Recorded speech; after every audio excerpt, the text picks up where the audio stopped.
All right, folks. In our last confirmation class we had together, we were looking at Exodus.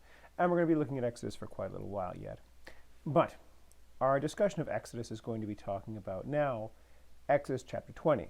And in Exodus chapter 20, and if you want to follow along, I invite you to go there now. In Exodus chapter 20, you have God giving the Ten Commandments.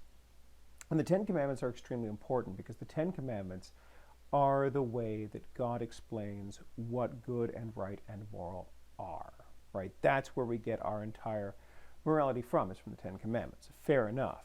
So when God speaks to Moses, because Moses is up on the mountain by himself, there is thunder and lightning and darkness, and there is a threat that says anybody who touches that mountain will be put to death, right? That's the deal.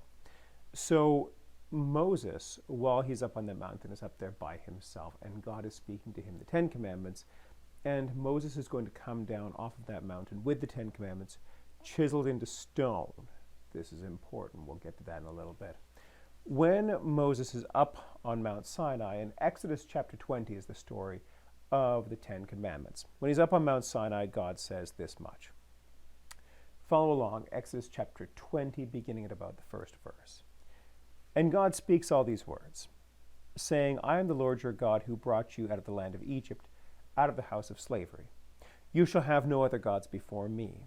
You shall not make for yourself a carved image, or any likeness of anything that is in heaven above, or that is in the earth beneath, or that is in the water under the earth. You shall not bow down to them, nor serve them. For I, the Lord your God, am a jealous God, visiting the iniquity of the fathers on the children to the third and the fourth generation of those who hate me, but showing steadfast love to thousands of those who love me and keep my commandments. You shall not take the name of the Lord your God in vain, for the Lord will not hold him guiltless who takes his name in vain. Remember the Sabbath day and keep it holy. 6 days you shall labor and do all your work, but the seventh day is a Sabbath to the Lord your God. On it you shall not do any work, you or your son or your daughter, your male servant or your female servant, your livestock, or the sojourner who is within your gates. For in 6 days the Lord made heaven and earth, the sea and all that is in them, and rested on the seventh day. Therefore the Lord blessed the Sabbath day and made it holy. Honor your father and your mother, that your days may be long in the land that the Lord your God is giving you. You shall not murder, you shall not commit adultery, you shall not steal. You shall not bear false witness against your neighbor. You shall not covet your neighbor's house. You shall not covet your neighbor's wife, his manservant, his maidservant, his ox, or his donkey, or anything else that is your neighbor's. And in that moment, God gives the people their system of morality that they're going to follow. We've discussed the Ten Commandments before already in our catechism part, but the Ten Commandments hold up here in the exact same way. The way it works is as follows. The Ten Commandments are divided into two sets of things. Commandments 1, 2, and 3 deal with our relationship with God. Commandments 4, 5, 6, 7, 8, 9, 10 deal with our relationships with each other. That's the way that all works and how it all shakes out. And God gives Moses these commandments as like a sort of everlasting commandment that we're going to have to follow forever. And on the surface, most people that you know would agree that these things are good things. Most people that you know would look at these commandments and say, yeah, well, obviously these are fine. I mean, people may disagree about numbers 1, 2, and 3, but honoring your parents and not lying and not murdering, pretty much everybody thinks that those are a good idea, by and large. Again, I don't want to overgeneralize, but by and large, people think that those are good ideas. Fine, well and good. Now, while Moses is up on Mount Sinai getting these commandments, the people aren't sure what's going on with him. We're going to skip quite a few chapters in here because these are chapters about laws of restitution, about the golden lampstand that'll be in the temple someday, that kind of thing. You don't really need to know about that right now. Obviously, these things are good and fine to read. You shouldn't forget about them forever, but for now we'll skip them because the narrative is moving us forward. You have Moses while he's up on Mount Sinai. Everybody else is down below, and they are waiting for him to come back. And they're going to end up saying to Aaron, what on earth is happening with Moses? He's been up there so long, we assume he's never coming back. And we weren't allowed to go and touch the mountain even. It says if anybody even touches the mountain, you got to put them to death, right? If an animal goes on that mountain, you have to shoot it with arrows, that kind of thing. So they say, and we're going to go to chapter 32 in Exodus. When the people saw that Moses delayed to come down for the mountain, and bear in mind, by delayed, even if we were just reading those 12 chapters or whatever, it would still take quite a lot of time. But Moses is up there for quite a while. Moses is getting the 2 tablets of the testimony written with the finger of God, so it says. But in chapter 32, when the people saw that Moses delayed to come down from the mountain, the people gathered themselves together to Aaron and said to him, "Up, make us gods who shall go before us. As for this Moses, the man who brought us up out of the land of Egypt, we do not know what has become of him." So Aaron said to them, "Take off the rings of gold that are in the ears of your wives, your sons and your daughters, and bring them to me." So all the people took off the rings of gold that were in their ears and brought them to Aaron. And he received the gold from their hand and fashioned it with a graving tool and made a golden calf. And they said, "These are your gods, O Israel, who brought you up out of the land of Egypt." When Aaron saw this, he built an altar before it, and Aaron made proclamation and said, "Tomorrow shall be a feast to the Lord." And they rose up early the next day and offered burnt offerings and brought peace offerings. And the people sat down to eat and drink and rose up to play. And the Lord said to Moses, "Go down, for your people whom you have brought up out of the land of Egypt have corrupted themselves. They have turned aside quickly out of the way that I commanded them. They have made for themselves a golden calf and have worshipped it and sacrificed to it and said, 'These are your gods, O Israel, who brought you up out of the land of Egypt.' And the Lord said to Moses, I have seen this people, and behold, it is a stiff-necked people. Now therefore let me alone, that my wrath may burn hot against them, and I may consume them, in order that I may make a great nation out of you." It goes on a bit from there. But the important part to know is that the people of Israel had literally just seen God's hand at work. They had just seen the mighty hand of God at work, where he was bringing plagues on Egypt. They had seen his mighty hand where he was bringing down flies and hail and boils and frogs and all this stuff. They'd seen him parting the Red Sea and bringing the Red Sea crashing down back again on the Egyptians, killing them all. Like, they'd seen all these things with their own eyes. They had witnessed all of this. And yet, Moses is out of sight for 5 minutes, and they're saying, "Build us a new God." They are saying right away, "Just make us a new God. We don't know what to do now. Moses hasn't been seen for a while, so we figure we're going to need a new God pretty darn quickly." This is very illustrative of the human condition, right? This is where we're at. This is what we're all about. We do this kind of thing, and we do it all the time. Anybody who says to you with like any kind of sincerity, when they say, "Oh, I'd believe in God for sure if God was able and willing to do the things that I want him to do. If God was, if he gave me the Porsche that I wanted, or if he cured my grandmama's cancer, or whatever it was," they say, "Surely I would believe in God at that point if I saw God at work, if I saw him doing God things." Okay. But the people of Israel have just seen God doing God things.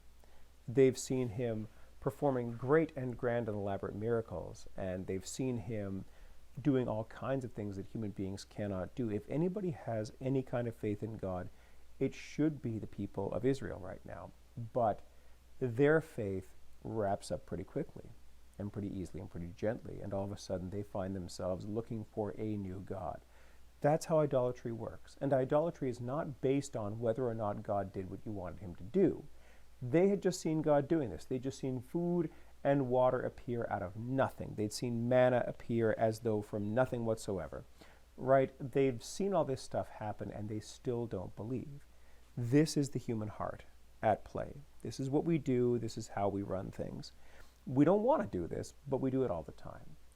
Knowing this, we are people who effectively have to have some kind of faith that is not based on like results, right? Like our faith is built on God and his majesty, not on whether or not God is doing something for us that we want at any given time. It's about God and who God is and what God has done for us, absolutely, but it's not based on, like, if you think for 1 second that you are more likely to believe in God should your best friend come back from the dead or something like that, not really. Not really. Now, why does God care so much about this golden calf? Because what's going to happen is going to be pretty brutal. Why does God care so much about worshiping a golden calf? Because your faith in the God that you believe in is the natural predicate for like everything else. Everything else revolves around that. Whatever it is that you have faith in, that you prioritize, will set the tone for everything else you do in like your entire life. You will make a statement, you will make a desire, you will have a thing that you want to follow, and everything else will slot in around that. That will be the most important thing. That will inform your worldview. If it's not God, it will be something else. What else is it going to be? Well, what's your golden calf, right? What is your golden calf? What's other people's golden calf? Is it money? Is it success? Is it power? Is it family? It could be any one of a number of things, but people have golden calves still and now. And if you have that one thing, family, friends, money, power, success, sports, whatever, it doesn't matter. If you have that one thing, that is going to end up being more important to you than God himself, right? So what God says, you will slot that in if you can around your success, your family, your money, your business, whatever it is. You'll slot that in around that. That's why that's commandment number 1. And that's why God takes it so seriously, because commandment number 1 is the commandment around which everything else revolves. Everything else is going to depend on that being the one commandment.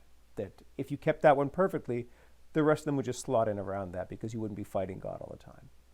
So when God sends Moses down from that mountain again, we're going to pick this up from verse 15. Then Moses turned and went down the mountain with the 2 tablets of the testimony in his hand, tablets that were written on both sides, on the front and on the back they were written. The tablets were the work of God, and the writing was the writing of God engraved on the tablets. When Joshua heard the noise of the people as they shouted, he said to Moses, "There is a noise of war in the camp." But he said, "It is not the sound of shouting for victory, or the sound of the cry of defeat, but the sound of singing that I hear."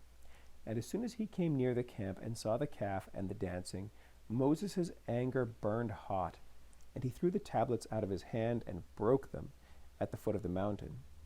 He took the calf that they had made and burned it with fire and ground it to powder and scattered it on the water and made the people of Israel drink it. And Moses said to Aaron, "What did this people do to you that you have brought such a great sin upon them?" And Aaron said, "Let not the anger of my Lord burn hot. You know the people that they are set on evil. For they said to me, 'Make us gods who shall go before us.' As for this Moses, the man who brought us up out of the land of Egypt, we do not know what has come of him." So I said to them, "Let any who have gold take it off." So they gave it to me, and I threw it into the fire, and out came this calf. And when Moses saw that the people had broken loose, then Moses stood in the camp and said, "Who is on the Lord's side? Come to me." And all the sons of Levi gathered around him. And he said to them, "Thus says the Lord God of Israel, put your sword on your side, each of you, and go to and fro from gate to gate throughout the camp, and each of you kill his brother and his companion and his neighbor." And the sons of Levi did according to the word of Moses, and that day about 3,000 men of the people fell. Right, so it's a great sin. A great sin that in ancient Israel required a great punishment, and it so did. It was not nice, and there were quite a few people that died. But the idea was that there had to be some kind of level of some kind of purity, right? That there was a requirement from God that this is a people who are going to be set apart. All those pages of rules that we skipped, and we're going to be skipping a lot more, by the way, all those pages of rules that we skipped were rules that basically say, you are a nation set apart. How are we going to keep you a nation set apart? How are we going to keep you set apart as a nation into which God himself can come and live and die in the form of Jesus Christ? And the only way that's going to happen is if you do all the work of making sure that you will recognize God when he arrives. But if you have many gods, and most people of that time had many gods, most people of that time had a bunch of gods for a bunch of different functions. And you know about that because of the planets that we have. Because the planets have Mercury, the messenger of the gods, Venus, the god of love, Mars, the god of war, Neptune, the god of the seas, Pluto, the god of the underworld. All those sorts of things make up the names of the planets that we have, because those are the Roman gods. And the Romans had a bunch of different gods, and so did everybody else. Go and look at any civilization, and like I think the Marvel movies made this popular, where they had in Thor's universe, you had Thor and Loki and Odin and stuff like that. That's all stuff from Norse mythology. And they had a bunch of gods too. It's only Israel that was set apart as a part of the world that would have only one God, and they had to be set apart for that. So, they are about to leave now. Going to Exodus 34, the Lord said to Moses, "Cut for yourself 2 tablets of stone like the first, and I will write on the tablets the words that were on the first tablets which you broke. Be ready by the morning and come up in the morning to Mount Sinai and present yourself there to me on the top of the mountain. No one shall come up with you," again, "and let no one be seen throughout all the mountain. Let no flocks or herds graze opposite that mountain." So Moses cut 2 tablets of stone like the first, and he rose early in the morning and went up to Mount Sinai as the Lord had commanded him, and took in his hand the 2 tablets of stone. The Lord descended in the cloud and stood with him there and proclaimed the name of the Lord. The Lord passed before him and proclaimed, "The Lord is the Lord, a God merciful and gracious, slow to anger and abounding in steadfast love and faithfulness, keeping steadfast for thousands, forgiving iniquity and transgression and sin, but who will by no means clear the guilty, visiting the iniquity of the fathers on the children and the children's children to the 3rd and the 4th generation." And Moses bowed his head towards the earth and worshipped. And he said, "If I have now found favor in your sight, O Lord, please let the Lord go in the midst of us, for it is a stiff-necked people, and pardon our iniquity and our sin, and take us for your inheritance." So, new tablets get made. The tablets get put into the Ark of the Covenant, and they are going to be carrying those things around with them in perpetuity. And the Ark of the Covenant is pretty much what you would imagine it to be, which is a big box that would hold the tablets of stone. And they would move those around from place to place as the presence of God. The rest of the book is more details for making and building things, priestly garments, the Ark of the Covenant, the robes that Aaron is going to wear, the tabernacle, all those sorts of things, which again are good and God-pleasing to read, but don't really inform our story for now. Yeah, there's the illustration of the Ark of the Covenant being made. In case you are curious, you can go back and look at that later if you'd like. And then the book of Exodus wraps up. Now, when people have a good amount of effort in them, they say, "I want to read the Bible beginning to end. I want to sit down with Genesis 1:1 and get all the way through to the end of the book of Revelation." Fine and good. That's a good and God-pleasing thing to do as well. However, it's harder than people think it is. And where it starts to get hard is right now, which is the book of Leviticus. And the book of Leviticus is hard because in many ways it's just telling you about what it would take to have a nation that was set apart by God for his purpose.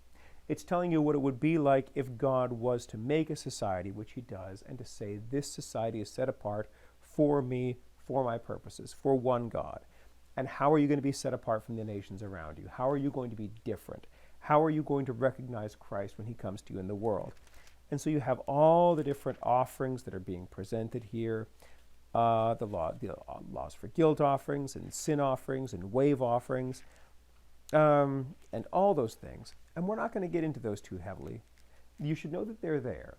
And you should know that they're there, and most people don't deal with them very heavily. And the reason most people don't deal with them too heavily is because these are things from a time that no longer affects us as Christians. It still affects us as human beings, of course, because this is still the same story. But if you have in your house anywhere instructions for like a blender that you threw away some time ago, that kind, or that was broken or whatever, and you don't use anymore, or like a manual for like an old VCR or an old DVD player, but you still have the manual somewhere, and you think to yourself, wait, this manual doesn't really do much of any kind of good, does it? And the answer is not really. Like, it's a good thing to have to remind you of the fact that you had that thing, and it was very, very useful for a while you had it. but it's not the most useful thing in the world right now. It doesn't do any kind of job as far as telling you what instructions should be now. Most everything in Leviticus is going to tell you about things like cleaning houses and cleaning people and after they've touched a dead body and blah, blah, blah, blah, blah, blah, blah, blah, which is not overly useful for us now because these are laws that Christ fulfills in the New Testament. When Jesus says that he has not come to abolish the law but to fulfill the law, one of the great things is that this is the sort of thing that he does. He fulfills the law and makes it so that you and I don't have to sit down and work through all these purity laws to try and stay on God's good side. We have had that law fulfilled for us by Jesus Christ. That's how that works. So anybody who says to themselves, it seems like Leviticus is long and is complicated, yeah, it is long, it is complicated. It is that for a very, very good reason. But these are things that we have around that we have to know about, but not things that we have to be keeping necessarily all the time. There is something that I want you to notice, though, and it's in Leviticus chapter 24. And if you are following along, go ahead to Leviticus chapter 24 and start on verse 17. Whoever takes a human life shall surely be put to death. Whoever takes an animal's life shall make it good, life for life. If anyone injures his neighbor as he has done, it shall be done to him. Fracture for fracture, eye for eye, tooth for tooth. Whatever injury he has given a person shall be given to him. Whoever kills an animal shall make it good, and whoever kills a person shall be put to death. You shall have the same rule for the sojourner and for the native, for I am the Lord your God. So Moses spoke to the people of Israel, and they brought out of the camp the one who had cursed and stoned him with stones. Thus the people of Israel did, as the Lord had commanded Moses. So yeah, what it says there is a matter of death for people who transgress certain things. But this law itself gets revisited by Jesus. This law gets revisited by Jesus as the thing that Jesus Christ is going to be talking about in some kind of fullness later on, as part of his mission and his ministry, right? That Christ is going to, in part of his fulfilling of the law is changing these things like punishments, right? Part of his fulfilling of the law is going to be him saying, if you have sinned, I will take the punishment for you. These things that merit death, these are things that I'm going to take on myself as Christ and die on the cross for your sins. Therefore, you don't have to be put to death for it. And Jesus Christ is going to eventually address this specific set of laws to talk about how these are not things that we're going to have to do anymore, that we can do a different kind of punishment, a different kind of restitution, a different kind of reclamation. All right. As I say, I'm going to skip all the way through the majority of the book of Leviticus. There, we're done. I hope you kept up. And we're going to move right along to the book of Numbers. And the book of Numbers is a book that most people think is going to be very boring. And the reason most people think it's going to be very boring is because most people only read the first little tiny bit of the book of Numbers. Then they get bored, then they stop. And I will admit that the beginning of the book of Numbers is very dull. That's exactly what it is. Because the beginning of the book of Numbers is a big, long list of numbers of people. It is a big, long list of people where we run through them and it says, whoa, boy, from the very, very beginning of the book of Numbers, Numbers chapter 1, and I'm going to go to about verse 5. And these are the names of the men who shall assist you. From Reuben, Eliezer, the son of Shedur. From Simeon, Shelumiel, the son of Zurishaddai. From Judah, Nashon, the son of Amminadab. From Issachar, Nethaniel, the son of Zurar. From Zebulun, Eliab, the son of Helon. Very few people read all this. Very few people sit down and say to themselves, for some devotional reading, I'm going to read the book of Numbers. Now, again, these are important things to know. And the reason they are is because you'll get people who will talk about how the book of the Bible itself is not reliable. They'll say the Bible is not a very good historical book. It is full of historical holes, that kind of thing. It needs to be more specific. Fine. But when it's specific, and I mean very, very specific indeed, when it's telling you the story of all these people, and telling who they are by name, when it's running them down and saying, these are the people who are there, 54,000, 57,400, 34,500, 32,200. Very few people sit down and just crank through this stuff as devotional material. But it's good that it's there. It's very good that it's there for us to know about and for us to say that these are real people. We don't love knowing about their names and their addresses and their backgrounds and how many of them there are and that kind of thing. We don't love knowing about that, but it's good to know that they're there. Now, that's the boring part of the book of Numbers. And before you say to me, Pastor Jim, the whole book of Numbers is boring. No, you're actually wrong. You're actually wrong, because there are interesting things in the book of Numbers. There are more laws and rules in here, of course, but the book of Numbers has something extremely important in it that, again, Christ himself references. And if Christ references it, then it's good enough for us. The people complain, which they do. Spies sent into Canaan. Yeah, that one's fun.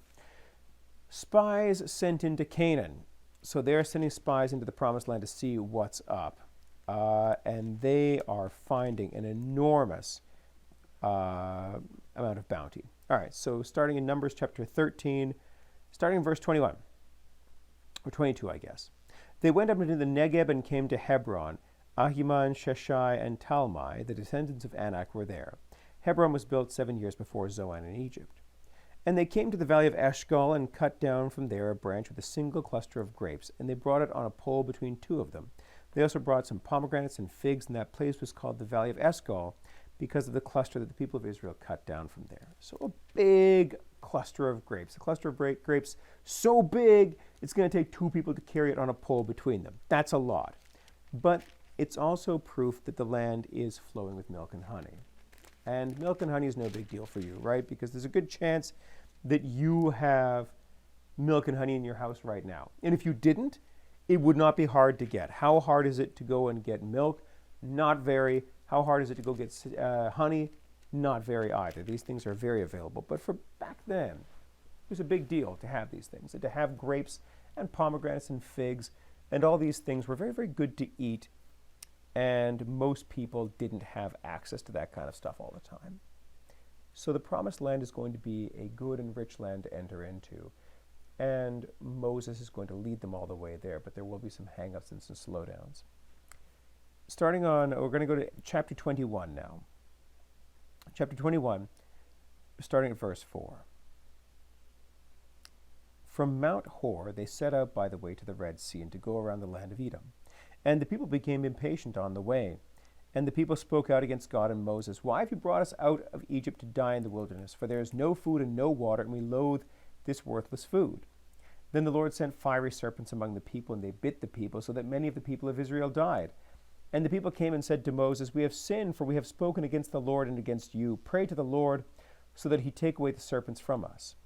So Moses prayed for the people, and the Lord said to Moses, Make a fiery serpent, and set it on a pole, and everyone who is bitten, when he sees it, shall live. So Moses made a bronze serpent and set it on a pole, and if a serpent bit anyone, he would look at the bronze serpent and live. That right there is, Christ is going to bring that up. He's going to bring that up, and he is going to say that this is important because this is a reference. It is a type of Jesus Christ, right? It is a sign of Christ to come. When they're asking for a sign later on, when they're asking Jesus for a sign of his work and his ministry, he says, as the serpent was lifted up in the wilderness, so the Son of Man shall be lifted up, that whoever looks upon him shall live, right? That kind of thing. That's important. It's important to know and remember that that fiery serpent on the pole that was placed there to save the people because they had complained, grumbled, and were dying, that's the same sort of thing that Christ is going to do from his people. Now, these people were going to be eventually there to die out in the wilderness. Because of their lack of faith, they are going to be dying in the wilderness. This is a thing that's going to happen to them. They disbelieved in God, they grumbled, they complained sufficiently to the point that God said, I'm going to save this nation, but I'm not going to save these individual people. They won't inherit the promised land. They won't go into the promised land themselves. but we are going to have their descendants going to the promised land, which is why it takes 40 years for them to get from Egypt to the promised land. It's not a far walk, not really. It's not going to take you 40 years to get there. But it takes 40 years so that the people who initially sinned against God would die in the wilderness. That was the whole idea. Now, Moses was told that as well. Moses was told that he wouldn't make it into the promised land either. Because of his sinfulness, he wasn't going to make it either. We are going to go to Numbers 27, starting at verse 12. The Lord said to Moses, "Go up into this mountain of Abraham and see the land that I have given the people of Israel. When you have seen it, you shall also be gathered to your people as your brother Aaron was, because you rebelled against my word in the wilderness of Zin, when the congregation quarreled, failing to uphold me as holy at the waters before their eyes. These are the waters of Meribah of Kadesh in the wilderness of Zin." Moses spoke to the Lord, saying, "Let the Lord, the God of the spirits of all flesh, appoint a man of the congregation who shall go out before them and come in before them, and who shall lead them out and bring them in, that the congregation of the Lord may not be as the sheep that have no shepherd." So the Lord said to Moses, "Take Joshua the son of Nun, a man in whom the Spirit is, and lay your hand on him. Make him stand before Eleazar the priest and all the congregation. You shall commission him in their sight. You shall invest him with some of your authority, so that all the congregation of the people of Israel may obey. And he shall stand before Eleazar the priest, who shall inquire for him by the judgment of the Urim before the Lord." So Moses is not going to make it into the promised land either. He is the one who sinned against God at the waters of Meribah. I'm not going to waste your time telling you all about that, but what I will say about that is that that's where God told Moses that he should extend his hand, extend his staff over the rock, and water would come out of it, but he didn't.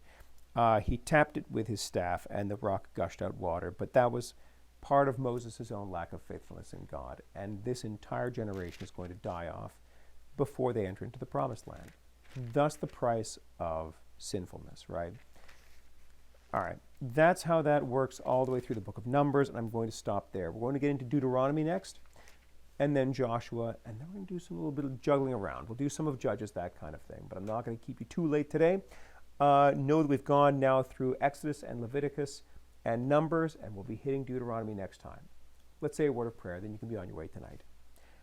Gracious Lord, we thank you for your word and for teaching us through your word the struggles of the people of Israel, how much they had to work and struggle and strive to have the word of God be carried with them throughout the wilderness till they arrive at the promised land.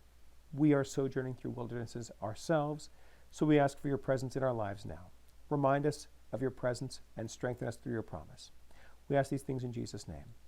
Amen. All right, have a good night, guys. Talk to you later. Bye-bye.